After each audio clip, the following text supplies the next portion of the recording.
Hello guys, what's up? Welcome back to my channel, and today I'm going to be going over my favorite books. Hello guys! Thank you so much for stopping by. I'm so excited for today's video. My last video was like a worst books of 2020, and I was like, why not do a favorite books of 2020? Because this is kind of like the time for me to like reminisce on all of my mid-year reading so far. Like I've done all the books I've read in 2020, the worst books of 2020, we'll do the favorite books of 2020. I'm trying to like, get all my mid-year thoughts done, and this is the perfect video to do it. So today I'm going to be going over 10 books slash series that I am loving. They're my favorites. I tried to do like equal amount of new books and rereads, so you'll see both new books and rereads, and we're just gonna reminisce over some of the awesome books that I read, and this is just going to be a video of me fanboying over all the books that I love. So that's so fun. If you are excited, make sure to leave a like on this video, subscribe to my channel for new content every Monday, Wednesday, and Saturday, and leave a comment down below with your favorite books. But with all that said, let's jump into the video. Alright, so first up we've got Cinder by Marissa Meyer. There's no order for me for picking these. Like, I picked them out, I'm just going to go over them in a random order, but the first one I'm going to talk about is Cinder, The Lunar Chronicles by Marissa Meyer, and this was definitely a favorite. I really enjoyed reading this one. I read this in January, and it was one of the best books of the month for me. I really loved it. This book is all about this girl named Cinder, or this cyborg named Cinder, and this is like a futuristic world called New Beijing, where like humans and androids are like all living together, and there's this deadly plague kind of ravaging the population right now, and there's also a secret society like of lunars that live on the moon, and they like have magical powers. So there's just this really interesting world that Marissa Meyer created. Basically what's happening is there's like this plague that Cinder has to kind of investigate. There's also conspiracies within Cinder, and like she's finding out stuff that she didn't really know about herself, as well as the lunars are kind of opposing an attack, and basically it's just a whole book investigating, and it's so sci-fi-y. Like, this was a really cool introduction to the sci-fi genre for me because I don't read much, and it was really cool to see like all the cyborgs and the mechanics and all that fun stuff. Like, I just really enjoyed it. It was such a light book, even though there's like this really deadly plague that even affected Cinder's sister in the beginning, and like there's a lot of emotional stuff in there, but like it was just kind of fun and light, and I really enjoyed it. There were some really emotional scenes, a lot of relatable content in there, and I really loved it, and I really want to keep going because so many secrets just unraveled and got uncovered, and I'm like, I want to keep going with this series. Alright, next up we've got a book that I read just last night actually, and that was Slay by Brittany Morris, and I finished this last night, and it was so good. This is the Next Chapter Book Club's book pick of the month. So yeah, now we're reading this, and we'll be talking about this on a live show, I think on my channel on August 2nd at 6 p.m. Eastern Standard Time. We're still figuring out the details, but yeah, that's what I think is happening, and I totally recommend you guys read this so that we can talk about it, because oh my gosh, I cannot wait to talk about spoilers, because woo, the ending was so good. But I was just obsessed with this book. This book is basically about this girl named Kiera Johnson. She's going to this school. She's like in an all-white school basically, or not all-white, but like she's like one of the only black kids at the school. By day, she's a student at that school, but by night she is a like game developer for a game called Slay, who has 500,000 active users. So basically a lot of people play her game, and it's a game for just black people so they can celebrate their like culture, and they can meet new people and battle each other, and it's basically just a really cool video game, and I'm loving it. Her life suddenly gets upturned. I always say that, but like basically her game starts to go in shambles as there is a murder because of the dispute in the game, and one guy that plays the game was murdered or whatever, and so now her game is like blowing up on all the news stories, and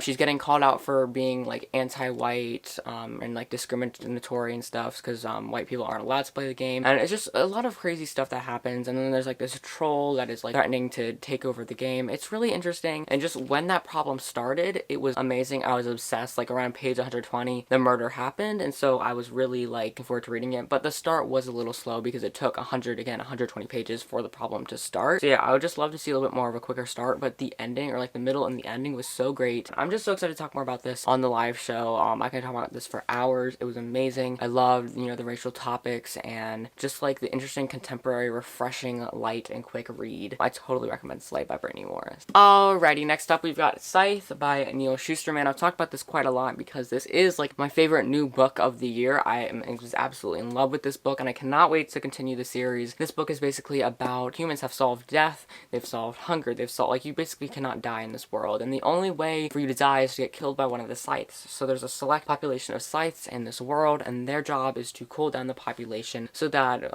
overpopulation doesn't become a threat. And so what they do is they have to kill a quota of like 250 people a year year or something, and they have to decide who is fit to be killed. And in this book, we follow 2 apprentices as they become, selected to be, junior Scythes and stuff, and they start learning how to become Scythes, but then we learn that they're actually competing for the spot. So and I know it sounds kind of bad, like, oh, it's, depressing and sad and stuff, but it's actually super light, and I actually really, really loved it. Just learning about the Scythe culture and stuff, and, like, the new world. Like, I remember, one guy just launched himself off a building, spotted himself, but then he respawned to life after a few days. So it's just really interesting seeing, like, how they defeated death, and, like, the new, I guess, culture and the new ethic topics that are brought into that. And I also really love this book because it does bring in a very real topic, because overpopulation will be a thing, as well as, like, where humans will be able to beat death soon. Could actually really be a thing in the future where, like, overpopulation does become a problem because more and more people are being born each day. But yeah, I really enjoyed this book. It was so interesting, so intriguing. I love the Scythe, learning more about the Scythes and the history and the world, and it got crazy with the plot twist, and it sped up more and more and more and more and escalated, and by the end I was hooked.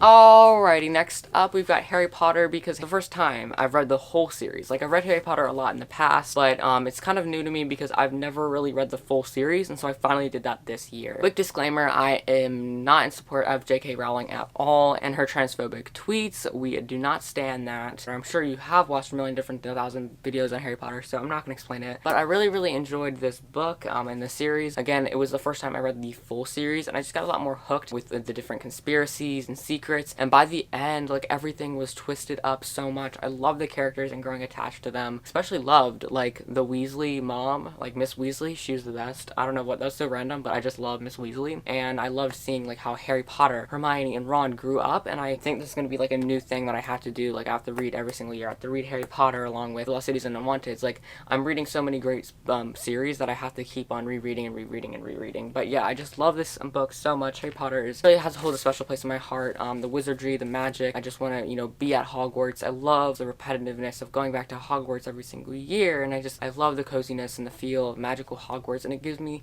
hope for the future. Alrighty, next up we've got Again But Better by Christine Riccio, booktuber.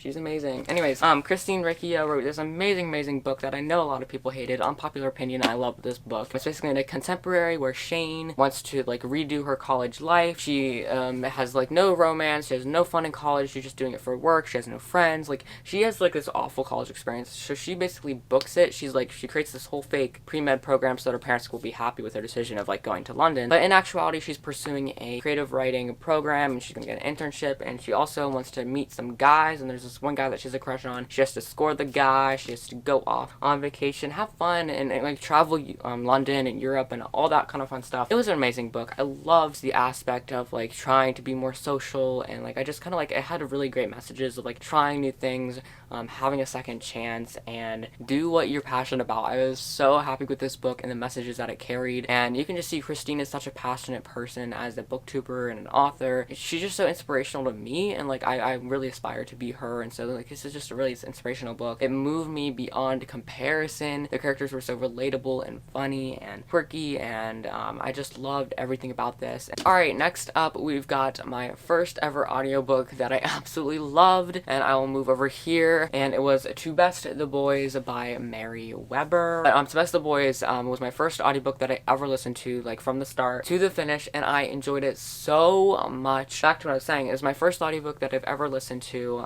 I read 2 audiobooks this year. Again, I plan to read more, but it was amazing. The narrator was amazing, and I just loved the story. It's all about woman empowerment and stuff, and I loved the messages and the themes. Like, also about a plague. The main character, Ren, her mother has the plague, and so she and her dad are trying to find a cure for the plague, but she can't. She doesn't have, like, the right tools and stuff, so she has to enter this competition, this yearly competition. The winner gets, like, a scholarship, and it's like a magic competition, and basically she disguises herself as a boy and enters the competition so that she can get the scholarship and she can save her mother. It's a really amazing book. It has a lot of, like, cool details. Like, the story as well is so magical. Like, once they got into the labyrinth and they had to start completing, like, these magical tasks, because the world is slightly fantasy, but it's not too fantasy. So I just really loved it. I was so engaged, so hooked throughout, and when the competition started, I was loving it. And just also some of, like, the betrayals and stuff as well. I really liked the book. Also, in the theme of audiobooks, I'm gonna put up Warrior of the Wild by Trisha Levenseller, another great audiobook. The 2 audiobooks that I listened to were amazing. Warrior of the Wild was, like, again, a favorite. I just loved it so much, and I recommend you read it because it is seriously one of the coolest books. We are set with this girl named Mira, who lives in a Viking-inspired village, and she is basically a warrior taking warrior classes, and follow her as she travels into adulthood. She has to complete this task to, you know, become a professional warrior, I guess, and if she fails, she's banished, and she needs to complete a Matagor that is basically supposed to kill her. What ends up happening is she's sabotaged, she's set up with this huge betrayal that even I was shocked. It was crazy. She's banished from the village, she had to complete a Matagor, which is basically their way of killing her, and basically she's tasked to kill the evil god Bruxlo, who is, like, really hurting their land. And so basically what she has to do is just to meet some other people that have been banished, and they all have to complete their tasks together. I love seeing other characters in here because, like, I was like, oh, is she gonna be banished by herself? But we see some other characters. We got some LGBTQ plus representation, which was really amazing. I loved that. I really loved the story as well, not just, like, the representation, but it was just so well written. I loved it, and just, like, hearing them battle each other's monsters and their fears, as all their Matagors were, like, kind of combating their fears. It was amazing. I loved it so much, and just seeing, like, the twists and turns as they went on, and by the end I was just crying because it was over. Like, I wanted it to be, like, so long, but it was just kind of like a short novel, and I loved it so much. But that's all the audiobooks I read this year, and notice how both of the audiobooks went onto my top list. Like, if I'm listening to a book, I'm gonna enjoy it much more than I'm reading it. So next up, we've got the Unwanted series by Lisa McMahon. Not just the first book, but the whole series, but I don't have all the books, like, right in front of me. Anyways, I fell back in love with the Unwanted series because I haven't reread this in a while. Like, I read this when I was in 5th grade. I'm finally rereading this year, and but I was so happy to read it again. It's one of my favorite middle grade dystopian adventure series out there, and it follows wanteds, necessaries, and wanteds on this land, this dull land, and there's this magical land inside. The wanteds are sent to their death, but they go to the magical land, and there's battles between the droll land and the colorful land, but then the whole island chain is introduced. They go on adventures to rescue people, and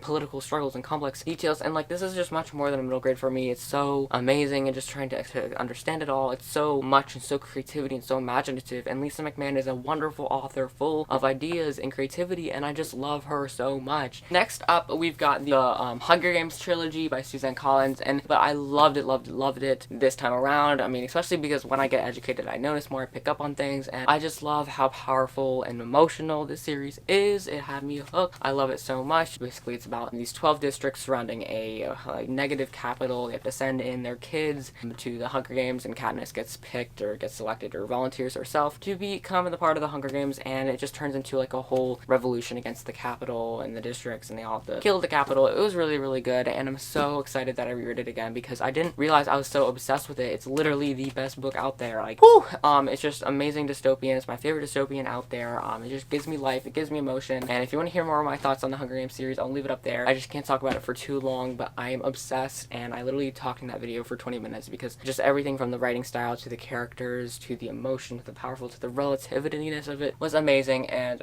so shell-shocked by it. Alrighty, and actually, believe it or not, we are already on the last book. The last one is Aragon by Christopher Paolini, and I read this in, like, 8th grade or something, and now I'm going into 10th grade. I'm finally reading it again, and I am in love with this series. If you want to see my full thoughts again, or, like, my reading vlog of rereading this again for the first time, I'll leave it up there for you guys, but it was an amazing vlog where I just relived this experience and basically just fanboyed over it for literally 20 minutes. It's an amazing book, and had always so much nostalgia after I read it to read it again. I was like, I want to read it again, I want to read it again, I want to read it again. I'm finally rereading the series again. It's about this boy who is named Aragon, who goes to the Spine to hunt one day in the Spine Mountains or whatever, and he finds this blue stone that he does not expect to turn into a dragon egg. It hatches a dragon. His life suddenly gets uprooted as he has to adventure to avenge the death of his uncle. He has to travel with his old storyteller named Brom across the world. The series spans his adventure of trying to defeat the ruler of Galbatorix, where he basically needs to learn with the elves, go to the Varden, the, like, rebel organization, save people, rescue people, and also just battle inner struggles within himself. Like, it was amazing. I love this series so much, and if you haven't checked out Aragon, you should. Amazing, like,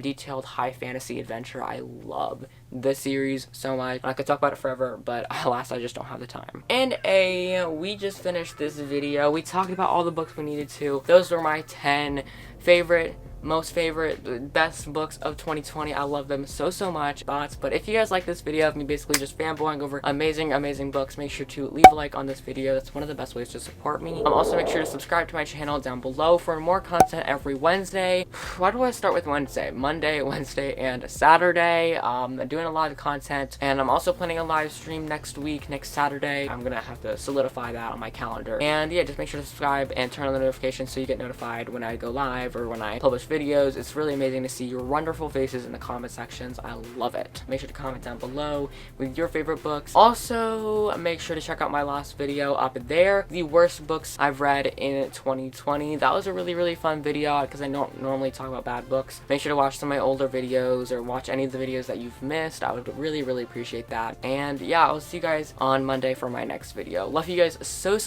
much, and I cannot wait to publish my next video. So yeah, love you guys so much. I will see you guys in the comments. Bye, yo. Love you so much.